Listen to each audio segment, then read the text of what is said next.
Habits Mindset Hunter. Chasseur d'habitudes et d'état d'esprit. Cazador de hábitos y mentalidad. Un état d'esprit innovant pour une vie épanouie. Une émission de et avec Melika Badreddine. Bonjour les amis et bienvenue.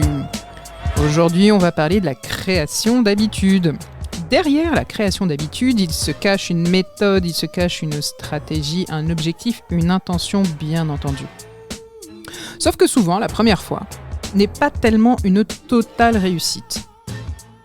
On se dit qu'on va se lever à 5h du matin pour aller faire le fameux footing, écrire sur un journal, faire son Miracle Morning, qui est une excellente méthode. Et puis finalement, 5h du matin, le réveil sonne ou pas, on s'en aperçoit pas tellement, et à 7h30, on est encore au lit. Et c'est là qu'on se dit, finalement, je suis pas capable, pourquoi j'y arrive pas? Ou alors on se dit, c'est peut-être pas forcément ce dont j'ai besoin. Et ça, c'est la fameuse excuse bullshit qui arrive le plus souvent. Ce que je vous invite à faire, c'est d'observer et finalement se demander pourquoi cette fameuse première fois n'est pas une totale réussite. Peut-être qu'il y a des imprévus et qu'on se met à reculer. C'est un bon indicateur pour avancer justement et ajuster son approche. Peut-être qu'il faudrait modifier et repartir à cheval, sinon effectivement ça empêche toute nouvelle tentative avant des jours, des semaines, voire des mois, peut-être même jamais. Ce que je vous invite à faire, c'est de corriger le plan de vol finalement avant et pendant la trajectoire. Et ce serait tout à fait normal, ce serait humain, ce serait tout à fait explicable, compréhensible, logique et humain.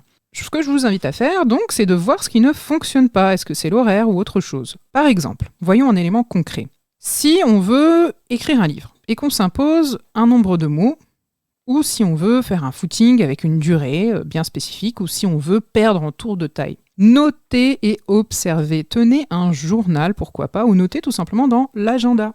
Un petit changement aide à implémenter l'habitude. Je vous invite à changer l'horaire, changer le déclencheur. Et la meilleure des politiques reste encore la politique des petits pas. Encore une fois, le but, c'est pas non plus de partir à Las Vegas.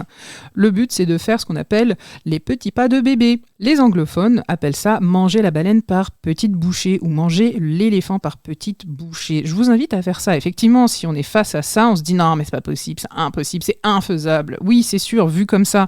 Sauf que si on veut escalader une montagne, en fait, par définition, on va passer des paliers. Mettre en place un journal peut aider.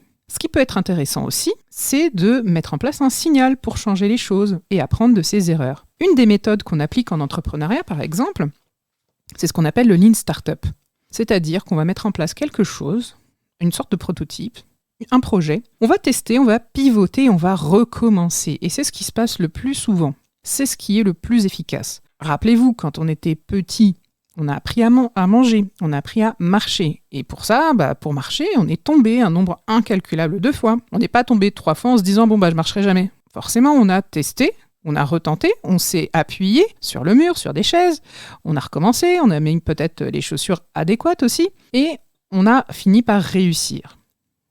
Ce qui peut être intéressant alors, c'est de mettre en place ce qu'on appelle un feedback. Qu'est-ce qui n'a pas fonctionné là? Pourquoi ça n'a pas fonctionné? Pourquoi je n'étais pas à l'aise? Pourquoi finalement je suis trop fatigué si je me lève à 5h du matin? Et est-ce que finalement c'est nécessaire de se lever à 5h du matin? Peut-être que ce qui serait bien, c'est de se lever tout simplement à 6h du matin et que c'est le rythme qui nous correspond. Nous avons des besoins en sommeil, nous avons des besoins en repos, pour peu que nous ayons une vie trépidante, et c'est ce que je vous souhaite, une vie excitante, pleine d'apprentissage, de découverte, de création, de créativité et tout plein de choses, et peut-être de sport, d'une vie sociale qui soit vraiment épanouissante, on a besoin aussi de repos. Si on ne prend pas en compte l'horaire, si on ne prend pas en compte aussi le déclencheur, bizarrement, ça ne fonctionnera pas.